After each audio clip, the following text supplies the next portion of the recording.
মেঘাকে শেষ করে দিয়ে উচিত শিক্ষা দিল ইন্দ্রাণী গাঙ্গুলি। সম্পূর্ণ জানতে দেখতে থাকো। গল্পের শুরুতেই আমরা দেখতে পারি যে মেঘার মুখোশ সবার সামনেই খুলে দিয়েছে ইন্দ্রাণী গাঙ্গুলি আর কুসুম। এরপরে দেবলীনা ছদ্মবেশ নিয়ে সেখানে উপস্থিত ছিল। এর মধ্যেই মেঘা তখন বলে, মণি তুমি আমার কথাটা একবার বিশ্বাস করো, আমি এসব কিছুই করিনি।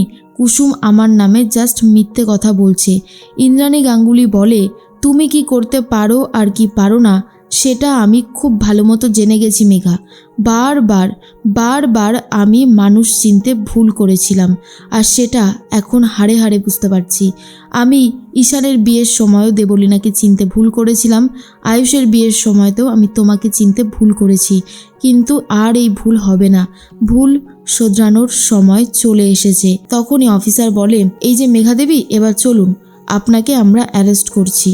তখনই ঈশান বলে, ভালোই হয়েছে, ওই জেলটাই হবে তোমার শ্বশুরবাড়ি, যাও ওখানে গিয়ে এবারে শাস্তি পাও। ঠিক তখনই মেঘা বলে, কিছুতেই আমি জেলে যাব না, আর যদিও বা যাই অপরাধ করে তারপর যাব, কারণ আমি আর আপনাদেরকে ক্ষমা করব না। এর মধ্যেই লেডি কনস্টেবলের রিভলভার নিয়ে নিয়েছে মেঘা, আর তারপরে কুসুমের দিকে টার্গেট করে। তখনই কুসুমকে বাঁচাতে চলে আসে রাতুল। রাতুলের অবস্থা খারাপ হয়ে যায়, রাতুল মাটিতে লুটিয়ে পড়ে। আর তখনই কুসুম বলে, রাতুল স্যার কথা বলুন, কিন্তু রাতুল অনেকক্ষণ আগেই চলে গেছে পৃথিবী থেকে। এর মধ্যেই মেঘা অবাক হয়ে যায়। আর অন্যদিকে ইন্দ্রাণী গাঙ্গুলি মেঘার হাত থেকে নিয়ে নেয় বন্দুকটা, আর তারপরে মেঘার দিকেই তাক করে রাখে, আর বলে, আর কত অন্যায় করবে? তুমি একটা জলজ্যান্ত প্রাণকে শেষ করে ফেললে মেঘা, আমি তোমাকে ছাড়বো না। এরপরই মেঘা ভয় পেয়ে যায়। অন্যদিকে দেবলীনার হাতে ছিল আর একটা বন্দুক। তখন দেবলীনা সেই বন্দুক থেকে গুলিটা চালায় মেঘার উপরে। মেঘার হাতে গুলি লাগে, কিন্তু মেঘা মাটিতে লুটিয়ে পড়ে আর মেঘা শেষ হয়ে যায়। তখন সবাই ভাবে হয়তো ইন্দ্রাণী গাঙ্গুলি এই গুলিটা চালিয়েছে। এরপর দেবলীনা বলে, মেঘা তুই আমার ব্যাপারে অনেক কিছুই জানতিস, তাই তোকে শেষ করাটা অনেক বেশি জরুরি ছিল। এর মধ্যেই জয়িতা বলে, এটা কি করলে? হ্যাঁ, এটা কি করলি তুই? তুই মেঘাকে শেষ করে ফেললি, একটা জলজ্যান্ত প্রাণকে এইভাবে শেষ করে ফেললি তুই। ইন্দ্রাণী গাঙ্গুলি বলে, আমি কাউকে শেষ করিনি, আমি বন্দুকটা ধরেছিলাম ঠিকই, কিন্তু গুলিটা আমি করিনি। তখনই কুসুম বলে, আমরা তো দেখেছি দেবীমা এই অন্যায় করতে পারেন না। জয়িতা তখন পুলিশকে বলে, আপনাদের সামনে এত বড় একটা অন্যায় করলো, আর আপনারা কিছু বলবেন না, এইভাবে চুপ করে থাকবেন? কনস্টেবল তখন বলে, কে বলেছে আমরা চুপ করে থাকবো? উনি অন্যায় করেছেন, তাই ওনার শাস্তি হবেই। চলুন ইন্দ্রাণী ম্যাডাম, আপনি আমাদের সাথে যাবেন। কিন্তু কুসুম তাড়াতাড়ি করে দরজাটা আটকে দেয় আর বলে, আমি আমার দেবীমাকে কোথাও যেতে দেব না, দেবীমা কোনো অন্যায় করেননি। তখন পুলিশ বলে, ইন্দ্রাণী গাঙ্গুলি, আপনি তো জানেন সব কিছু, আপনি তাহলে ওনাকে বলুন, বাড়ির কাজের মেয়েকে বলুন দরজাটা খুলে দিতে। ইন্দ্রাণী গাঙ্গুলি বলে যে ও আমাদের বাড়ির কাজের লোক নয় প্রথমত, আর আপনি কি জানেন যে গুলিটা আমি করেছি? আমি তো বলছি আমি গুলিটা করিনি। তখনই রাজশেখর বলে, আচ্ছা অফিসার, আত্মরক্ষার জন্য তো কেউ গুলি চালাতেই পারে, তাই না? তখনই পুলিশ বলে, অবশ্যই চালাতে পারে, কিন্তু সেটা প্রমাণ সাপেক্ষ। এখন আমরা ওনাকে অ্যারেস্ট করে নিয়ে যাব। ঠিক সেই মুহূর্তেই কুসুম বলে, আচ্ছা আপনি কি বোকা? আপনি বুঝতে পারছেন না? দেবলীনা এদিকে দাঁড়িয়ে সবটা দেখতে থাকে, আর অন্যদিকে কুসুম পুলিশকে পুরোটা খুলে বলে যে দেবীমা আর মেঘা ম্যাডাম দুজনা মুখোমুখি দাঁড়িয়েছিল, কিন্তু গুলিটা মেঘার লাগে ডান হাতের ওপরে। কি করে এই গুলিটা দেবীমা করতে পারে? এই গুলিটা অন্য কেউ অন্য জায়গা থেকে চালিয়েছে। এর মধ্যে ঈশানকে বুঝিয়ে দেয় যেভাবেই হোক না কেন সিসিটিভি ফুটেজটা দেখার জন্য, আর ঈশান সিসিটিভি ফুটেজটা ভালো করে চেক করতে থাকে, সাথে রয়েছে কুসুম।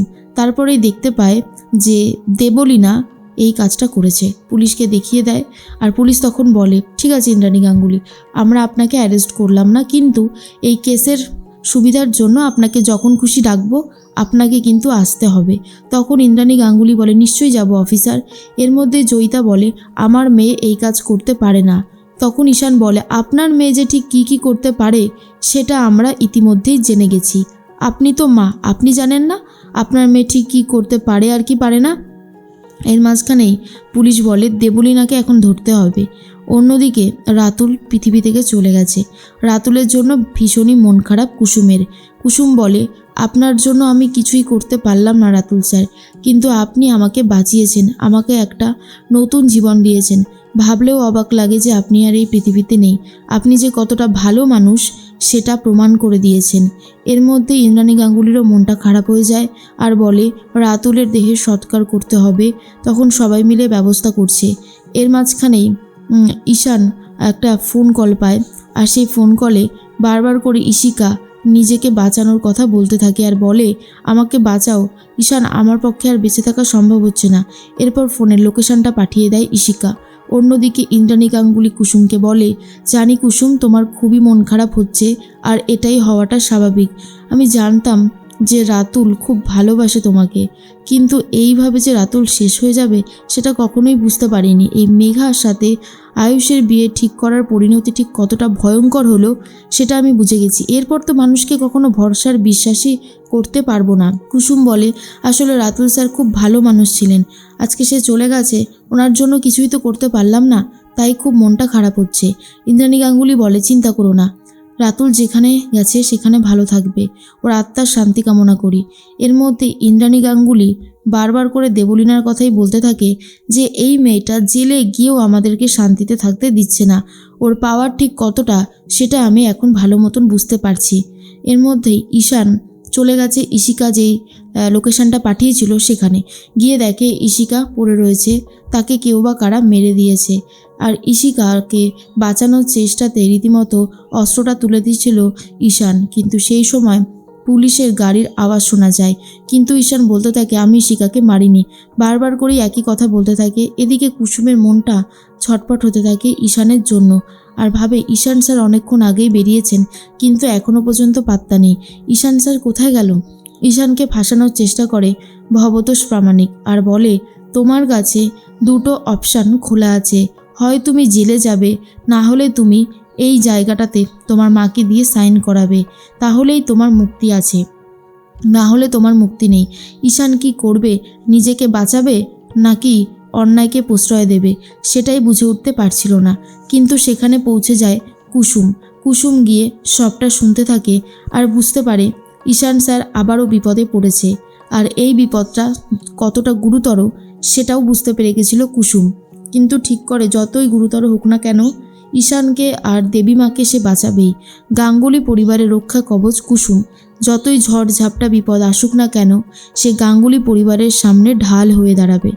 এর মধ্যে ঈশান ডিসাইড করে উঠতে পারছে না সে কি করবে, নিজেকে বাঁচাবে নাকি মায়ের কাছ থেকে সইটা নিয়ে আসবে।